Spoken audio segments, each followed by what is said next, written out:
This next section is entitled The Scarlet Thread of the Torah.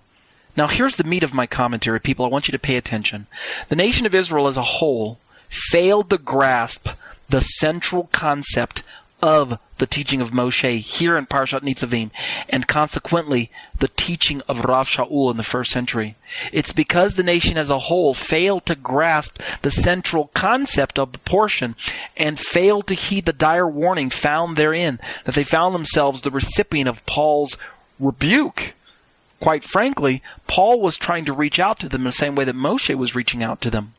Moshe, you see, describes in no uncertain terms the availability of the grace of Hashem when it comes to attaining life.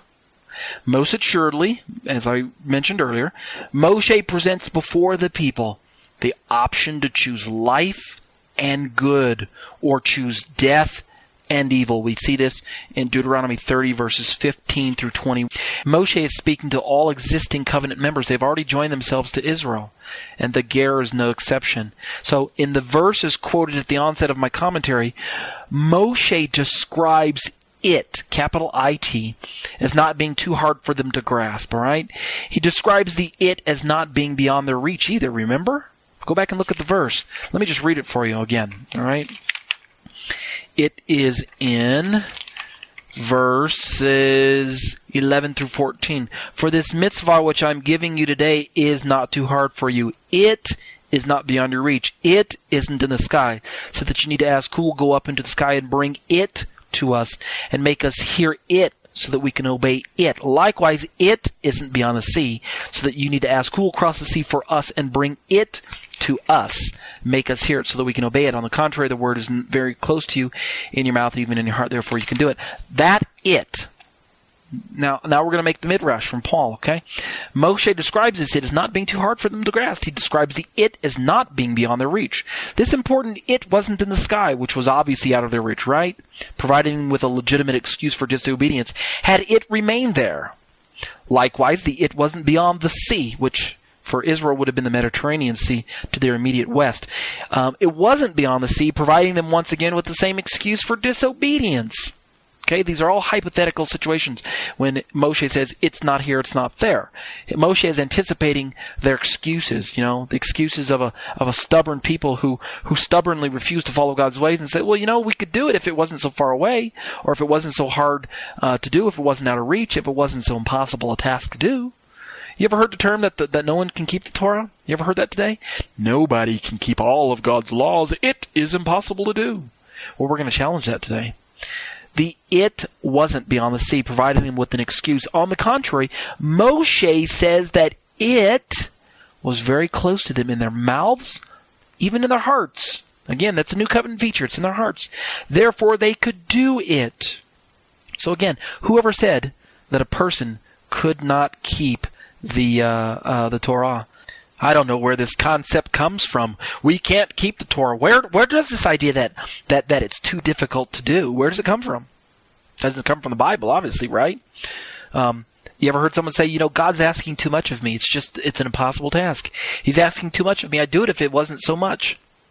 Again, obviously, it's not found in the passages that we're reading here. But wait a minute. What is the it in the passages?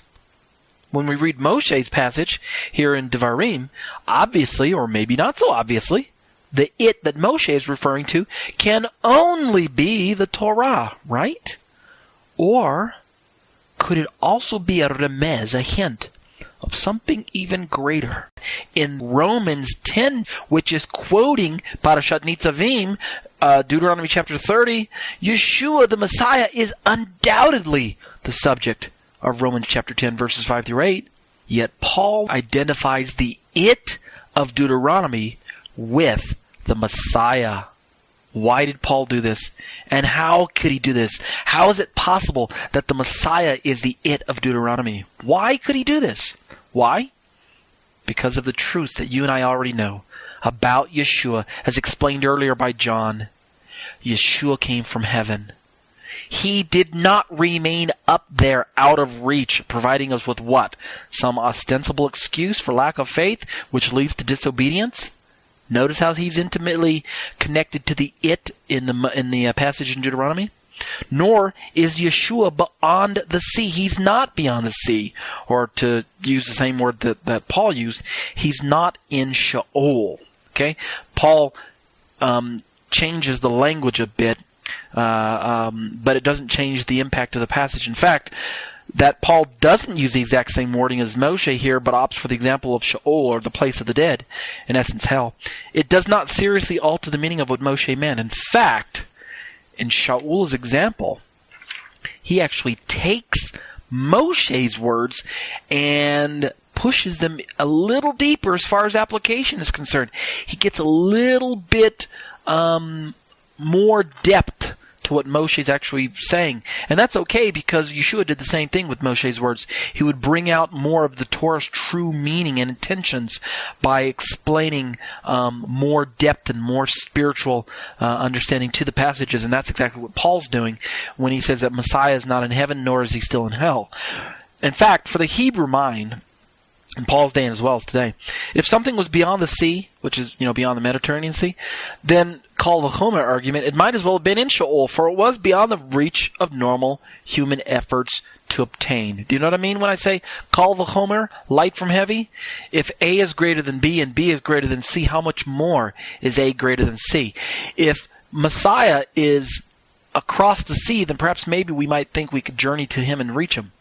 But if he's in hell, then we can't go there and follow after him. So it's Kal V'chomer argument. He's too far for us to reach. Therefore, he bridges the gap for us.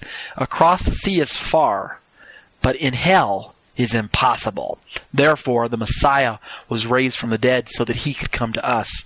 So again, in the case of Sha'ul, it was impossible for anyone to go that far. At any rate, Yeshua was not and still is not beyond the reach of normal human efforts today. Where is he?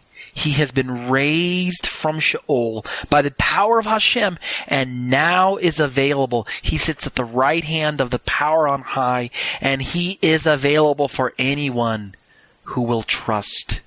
That's right. His trust, his life from the dead, is all-inclusive. He is the it of the Deuteronomy passage from a midrashic point of view. Now we can understand why Moshe would say, Atem Nitzavim hayom kulchem lifnei Adonai Elohechem, rashechem shivtechem ziknechem v'shotrechem kol Yisrael. Today all of you are standing before Adonai your God, your heads, your tribes, your leaders, and your officers, all the men of Israel. And he goes on to include everyone, the men, the women, the children, the strangers, everyone. Why? Because just as the words of Torah equally apply to everyone who has entered into a covenant with God, so much more, again, using Kal V'chomer argument, so much more has the Messiah been made available to everyone who will trust. You see, these choices that God presents before us, life and death, are the very same choices that Moshe was presenting before the people that day. Choose life so that you may live. The it of the passage is the life found in covenant with God. This is seen on the earthly level as we walk out our obedience to God's words. But on the heavenly scale, this is reckoned to our account as righteousness when we place our unreserved trust in Yeshua the Messiah, the it of Paul's midrash in Romans chapter 9. You see, because the goal or the focus at which the Torah aims is the Messiah, then all that go on to receive him find, as Hashem promised through the mouth of Moshe, life and good.